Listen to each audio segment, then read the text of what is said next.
Ladies and gentlemen, welcome back to the port. We are looking at the French Tech Tree Tier 4 Destroyer Jaguar, one of my favorite ships.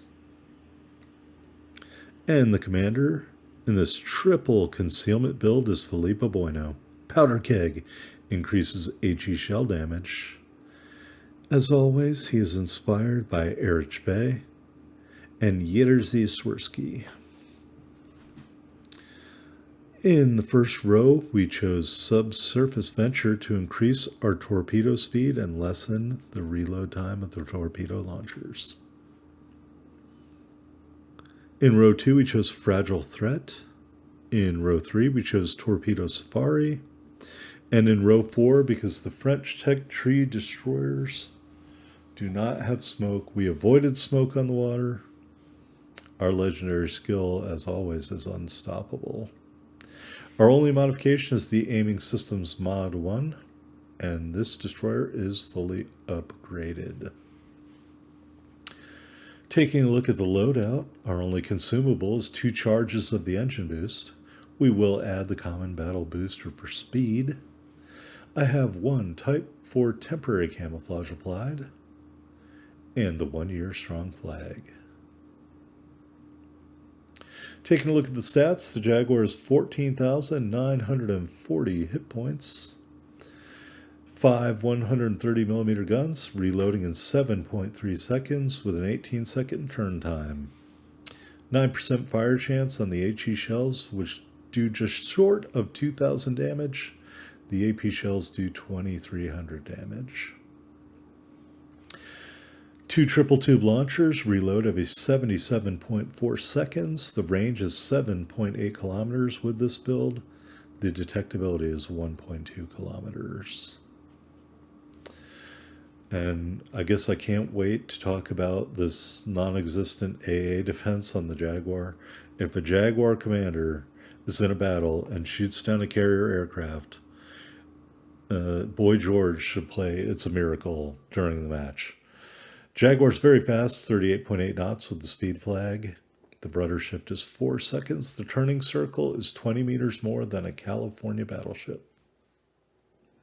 Concealment, 4.6 seconds on the, or 4.6 kilometers on the surface, 2.6 kilometers in the air, and 2.3 kilometers when firing in smoke. And that is the benefit of this triple concealment build. You have a 3.2 kilometer window between your torpedo range and your detectability range in which you may torp from stealth. As we join the standard match, I do want to note there is some controversy based on Wikipedia. They refer to this class of destroyers as the Charcoal class. It is a much cooler name. It means jackal. But since the Jaguar was built first and completed before the Charcoal, I will cede to Wargaming, and I believe they made the correct decision, but not the right decision in calling this the Jaguar. It should have been the Charcoal. As you can see, we're in a 3s and 4s match. We are top tier, and there is an enemy aircraft carrier. There are only 6 ships in the game, unfortunately, due to the matchmaking. Due to the glut of carrier players, this is the new normal. Sad but true. So, of course, as always in a domination match, the goal is to capture and hold as many of the cap circles as you can. So even though we are starting in the disadvantageous middle spawn, we are going towards Bravo. And really, I'm not too worried. I have a very stealthy destroyer with extremely powerful guns, extremely powerful torpedoes, and I am very fast. I just don't have a smoke screen. And so my advice whenever you're playing these kind of destroyers is plan your way out before you get there. And so I'm looking at this wide open ocean. I'm looking at a terrain feature to the port bow. And I'm saying, if I have to run away out of this capture circle, I'm going to use that island as cover. So that's why I'm turning, not only to get away from those pesky HE bombers from the carrier, but to position myself for a quick getaway if everything goes south. An enemy ship's already in the circle. It's a destroyer. It's probably a very concealable destroyer. It's probably a Japanese destroyer. It's a Minakaze. And I launch some torpedoes at him, but I do not reveal myself. And you can see the airplane icons as he smokes up. Now, a quick note about these airplane icons. When they're yellow, they're in your detectability range. When they're red, then you have to worry about getting bombed by them. So our torpedoes aren't really going to get the job done here. So as I was starting to leave the cap, instead I decided to reverse back into it. And the Minakaze is shooting at someone other than me, probably because he's bow on to me. And that's cool and everything. And I'm checking out for the airplanes. And our torpedoes don't hit, and his smoke screen isn't going away. And I'm starting to get a little antsy here. And he's still shooting. And there's one of my teammates. And we're spotted because the Minakaze is moving forward, and I open fire with my powerful, devastating French guns. Have that. And I do some damage. I let off some more torps because I've been waiting around here so long they reloaded. The Minakaze is really caught between a rock and a hard place. He's battling one of my teammates, and he can't concentrate on me nor my torpedoes. So we'll take the torpedo strike and the kill. Sorry, G101. I think I kind of kill pinched that from you. But what can I say? Now look, the icon's red. They're coming for me. I think the cruiser shot them down and made them pull out of there. I don't know. The red icon is bad. So I do a little turn here just to try to avoid them. And as you can see, they missed a couple HE bombs.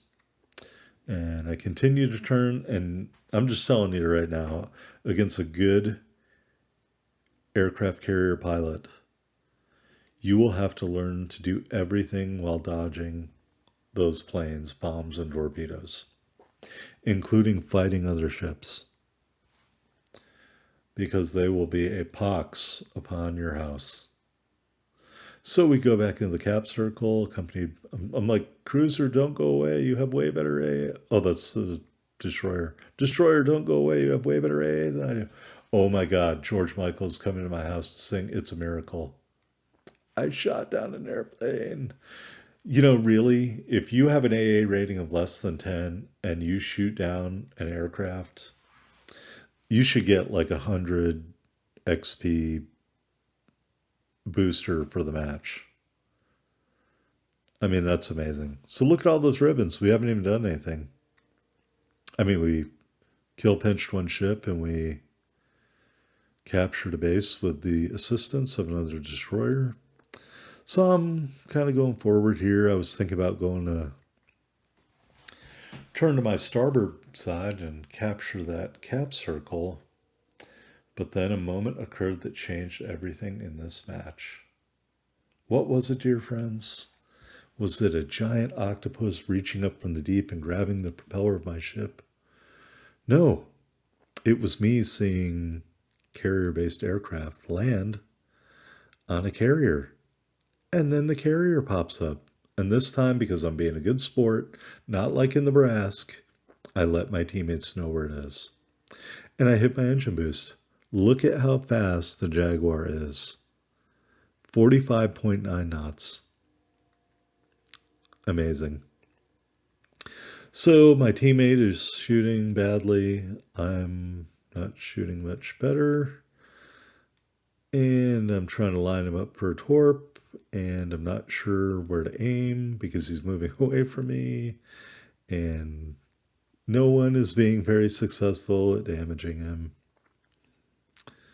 And so I'm going to get even closer because of how fast I am. And now I'm getting a white torpedo indicator, so it's time to torp out. So I torp out with a little bit of spread between those two and then pull alongside of him. And I'm still not aiming right. The tendency is to want to aim high, I think, on these aircraft carriers for some reason, which is an abject mistake. Now look at this next salvo at the waterline. Citadel with HE. With HE. And the torpedoes catch up, and I will take it. 2 torpedo hits, 1 flooding in, 1 dead aircraft carrier with the honk noise. And that honk noise, friends, may give you a small bit of trivia you did not ask for. I now only fly the Duck of Warship flag on my 2 aircraft carriers. Of course, I'm never going to play the aircraft carriers because I'll never get into a game. But several years from now, when everything calms down, I'll be able to roll out with my Duck of War flag aircraft carriers. And when someone sinks them, it'll make the honk noise and it will all become clear to them, like being enlightened. Now we're running away from the remainder of the aircraft carriers airplanes. We're checking out the direction of that Clemson. I believe the only 2 destroyers left are tier 3 destroyers, so quite frankly, I will beat the pants off them if they come near me. But first we're going to go into A. I think it's A. We're going to cap A. I'm just keeping an eye on that Clemson.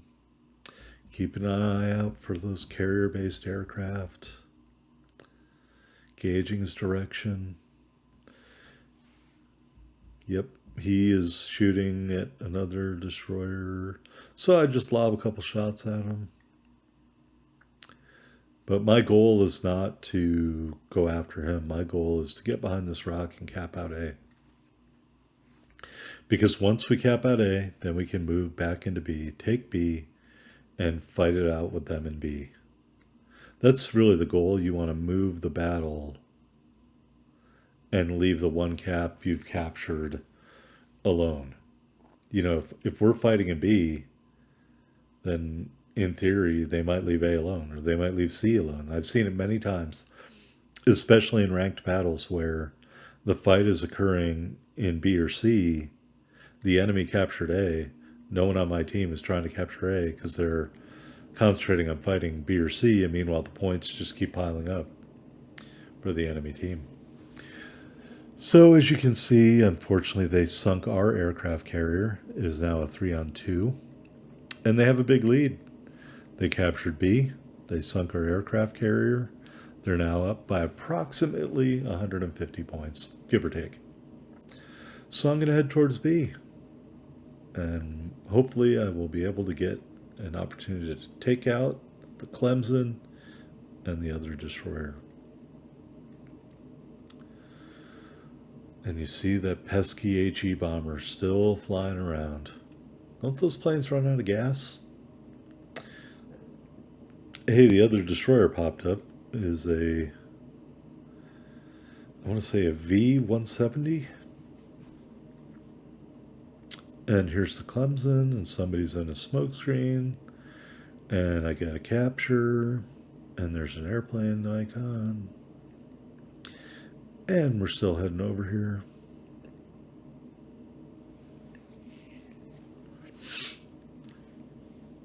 And by the way, while we're talking about this, I really hope some of you guys decide to use the Barask in the Tier 3 ranked battles or arena mode or whatever it is that's coming up. I am going to be very tied up with work. I will not be able to participate in those, and I'm very disappointed because if you haven't watched my Barask video, it is a very good ship, just like this ship, especially if you have the points invested in a triple concealment build. It is definitely a good option. There's the Clemson. He's attracted my attention. I have attracted the attention of the bomber that's still flying around. The Clemson is running away, as he should do. He also torped. And there you can see the speed and maneuverability of the Jaguar. Gracefully pirouetting to split the wickets on those enemy torpedoes. And I'm still shooting at the Clemson. As you can see, a little bit of shell separation there. And then here's the V-170. And he's the healthier destroyer. So I think it's a good idea. He's a lot closer than the Clemson was. And he does a switchback maneuver, and that tells me he just torped out. So I immediately hit my speed boost and turn in, and I'm willing to only put a couple of guns on him for a few moments to avoid his torpedoes. There's the high caliber. There goes the icon of his torpedoes speeding on by. His engine is disabled. He is a sitting duck for the Jaguar. I'm going to torp out for good measure. One rack only. I'm going to hit him some more. Torpedo strike and a kill. And there's one destroyer left, a Clemson. You would think the last ship he would want to face is a Barask, but our meeting is inevitable. I damage his rudder. I'm waiting for my guns to line up. They do. He dies. Game over. That's the power of the Jaguar, folks. The power of low-tier French destroyers with a concealability build. Even in this match with only 6-on-6, we got a high caliber. We got 4 kills. We got 4 hits with our torpedoes. We even shot down an airplane, and we sunk their aircraft carrier. 46, 671 damage, 190, 529 silver. That's a match that I'm pretty happy with, especially because we shot down an airplane. So these destroyers can be very effective. They can be very stealthy. We're on the top of the board. Because if I wasn't, it wouldn't be worth putting up here. So I hope you like this video. If you do, please hit the thumbs up, like, subscribe, tell your friends and family about this crazy guy on YouTube named KBZ making videos for average players. Thanks so much.